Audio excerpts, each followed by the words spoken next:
नेपालभित्र नेपाल बाहिरका साहित्यकार कवि कविहरूको यस कवि गोष्ठीमा मेघबहादुरका कविता पनि सुनिसकेपछि अरू पनि भइसकेपछि मैले कविता त सुनाउने नै होइन, मैले कविता पनि मेरो यो कविता पनि भन्दैन, कविता चाहिँ लेखा होइन, तर यसभित्र कविता चाहिँ छ फेरि कविता होइन तर कविताभित्र कविता चाहिँ छ। अलिक खोज्नुपर्छ।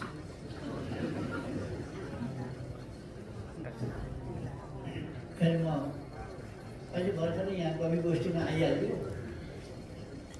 अनि केही न केही त लेख्नु भनेर मैले पनि एउटा लेख्ने।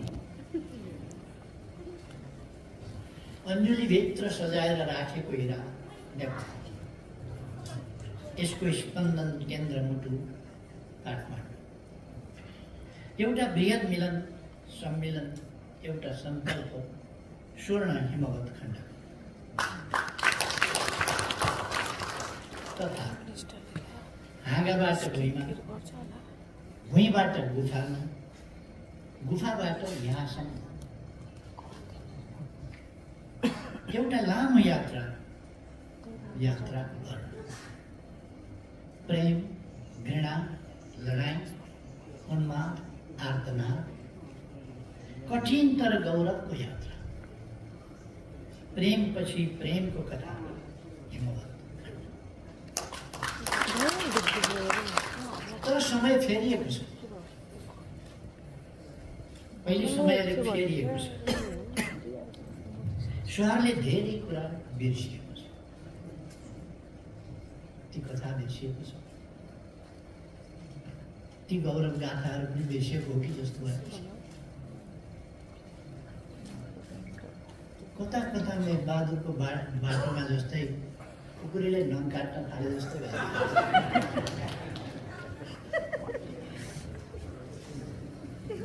नकल धेरै गर्छ, हल्लाका पछि पुग्छ सहर। आजकल स्वरमा काक काक कराउँदै उडिरहेछन्, आफ्नै सभ्यतामाथि माथिबाटै बिस्ताइरहेछ। ओहो भाषा, भनाम साँचो झुटो केही पर्वाह छ। सहरमा भइरहेछ हराएको मूर्ति। आजकल जोरदार सहरमा हराएको मूर्तिको खोजी भइरहेछ। मूर्ति आफै हराएन, मूर्तिलाई हराउन मद्दत गर्नेको खोजी भइरहेछ। कसले मूर्तिलाई हराउन मद्दत गराउन? मैले सोझै चोर भन्ने शब्द प्रयोग नगर्न चाहेँ। डाका जस्ता शब्दहरू हुँदैन भनेर मैले मूर्तिलाई हराउन मद्दत गरेँ। खोजीको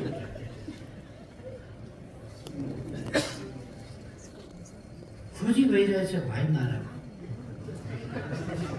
खोजी भइरहेछ राष्ट्रिय पकेट मारा।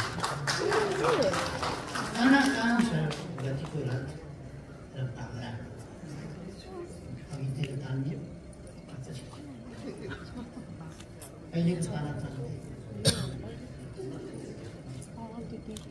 ताना कहाँ छ गतिको रथ र पाङ्राको, अघितिर तान्ने कि पछितिर।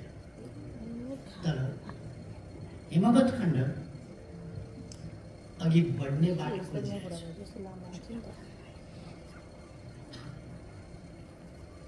अलि पर एउटा स्पष्ट गन्तव्य, सबै कुरा छोडेर त्यही छुन एउटा यात्रा, एउटै गन्तव्य, एउटा यो सानो सम्मिलन।